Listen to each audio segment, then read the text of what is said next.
के तौर पर ये स्टॉक हमारे कोर पोर्टफोलियो में, एपेक्स स्ट्रेटेजी के पोर्टफोलियो में हम होल्ड करते हैं। तो बेसिकली आप कह रहे हैं इंडेक्स में तेजी इतनी आसानी से आएगी नहीं जब तक 17,500 नहीं क्रॉस करता निफ्टी, और उसमें तो दिल्ली काफी दूर लग रही है, आज तो 17,000 के चक्कर ही काट रहे हैं। और एबीबी एलएनटी कैपिटल गुड्स में शायद एक मौका है डिप्स पर खरीदारी करने का। एलएनटी का टारगेट क्लियर है, 2300 के ऊपर जाने के फिर चांसेस दिख रहे हैं। अच्छा, एक पॉकेट देखिए, पुल बैक स्मार्ट आया है मार्केट में, अब टेम्पररी ही सही लेकिन पुल बैक है।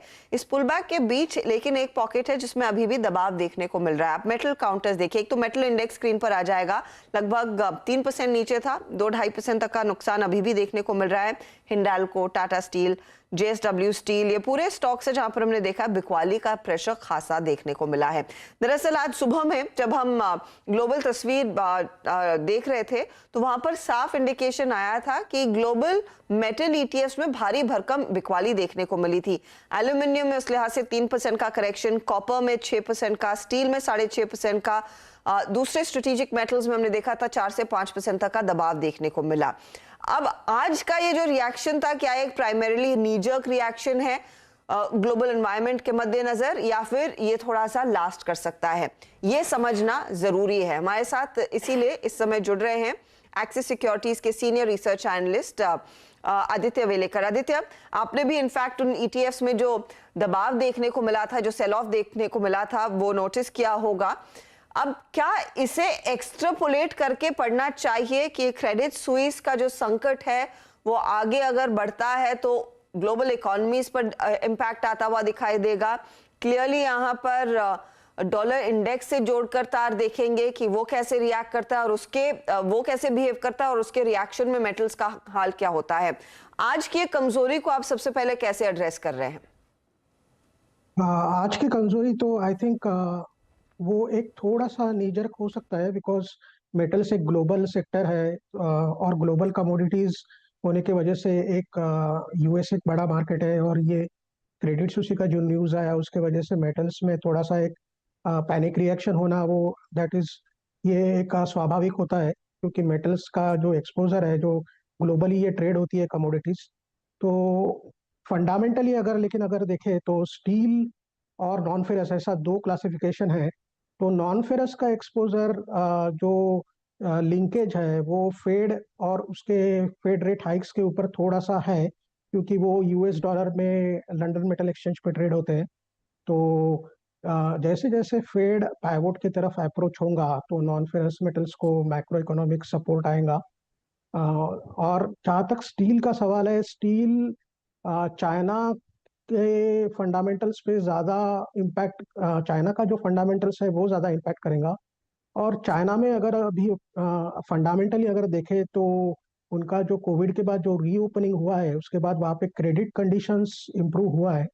तो अभी जो लेटेस्ट उनका फिक्स्ड एसेट इन्वेस्टमेंट्स का जो डेटा आया है, वहाँ पे मैन्युफैक्चरिंग और इंफ्रास्ट्रक्चर में तो तेजी आया है। रियल इस्टेट ही थोड़ा सा अभी डाउन है, बट वहाँ के अगर आप रियल इस्टेट बॉन्ड्स देखेंगे, जो वहाँ के जो प्रॉपर्टी डेवलपर्स है उनके जो बॉन्ड्स है वो अभी ऊपर आए हैं।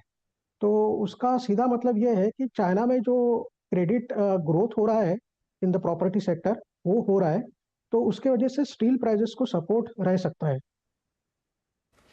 क्योंकि आपने चाइना का फैक्टर मेंशन किया, अब चाइना में ही हमने कल वो डेवलपमेंट देखा था कि इनफैक्ट स्टील प्रोडक्शन को ड्रास्टिकली कट करेंगे एनवायरनमेंट नियमों के चलते। ये क्या और फ्यूल कर सकता है स्पेशली डोमेस्टिक स्टील प्राइसेस को और ग्लोबल स्टील प्राइसेस को? ये एक अच्छा इंडिकेशन है कि चाइना के पास कैपेसिटी है, और अगर चाइना ओवर प्रोडक्शन करता है तो डेफिनेटली स्टील सेक्टर के लिए वो एक नेगेटिव न्यूज़ है। उसके पास चाइना का अभी जो लेटेस्ट एक्सपोर्ट्स है वो 50% बढ़ा है जनवरी फरवरी में। बट अभी जो न्यूज़ आया है कि वो प्रोडक्शन कम करेंगे, रेस्ट्रिक्टेड रखेंगे ईयर ऑन ईयर, तो वो भी थोड़ा सा सपोर्टिव है। इसका मतलब ये है कि जो चाइना से जो डंपिंग होता है स्टील का बाकी कंट्रीज में, वो होने के चांसेस कम है। But we have to wait and watch. लेकिन फंडामेंटली अगर देखेंगे तो चाइना में डोमेस्टिक कंजम्पशन अभी पिकअप हो रहा है।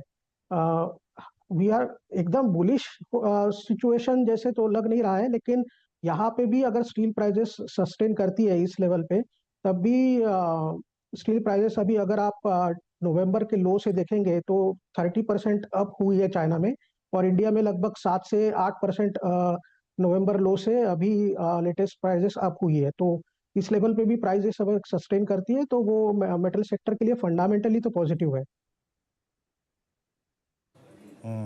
अच्छा आदित्य, अगर चाइना अपना प्रोडक्शन कट करता है, आई मीन किसी भी कारण से, तो भारत पे स्थित कंपनियों में आप एग्जैक्टली जो एक्सपोर्ट एडवांटेज मिलेगा उसको देखते हुए, उसको मद्देनजर रखते हुए सबसे महत्वपूर्ण कंपनियां कौन सी हैं जिनको आप चेज करना चाहेंगे? और मैं अपने प्रश्न को थोड़ा सा और अगर वाइड कर दूं, बड़ा कर दूं, इस वक्त फेरस, नॉन फेरस और इनफैक्ट आयरन ओर, इन तीनों में अगर एक एक स्टॉक पिक करना हो, या फिर आपकी जो वरीयता है वो क्या कहती है, किसे चेज करना चाहिए?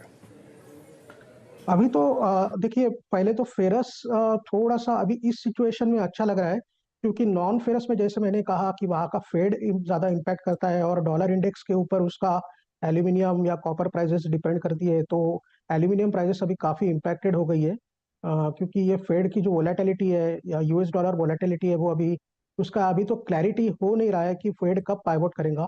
तो स्टील में लेकिन चाइना के जैसे मैंने कहा कि चाइना में उनका पीएमआई नंबर्स अच्छा है, उनका जो रियल इस्टेट मार्केट है वहाँ पे थोड़ा सा एक पॉजिटिव साइंस दिख रहा है, और डोमेस्टिक कंजम्पशन पिकअप हुआ है और वो उनके प्राइजेस में भी रिफ्लेक्ट हुआ है।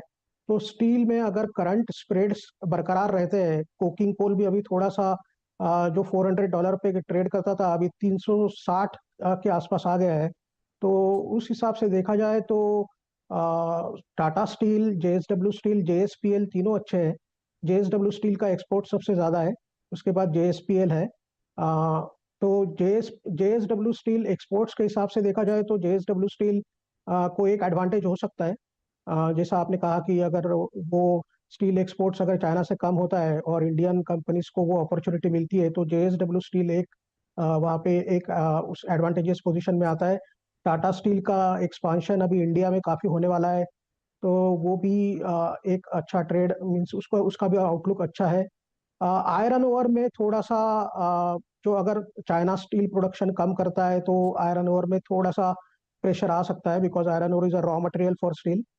सो बट एनएमडीसी अगर आप देखेंगे तो उसका वैल्यूएशन थोड़ा सा सपोर्टिव है, स्टॉक में थोड़ा सा अपसाइड फिर भी हो सकता है।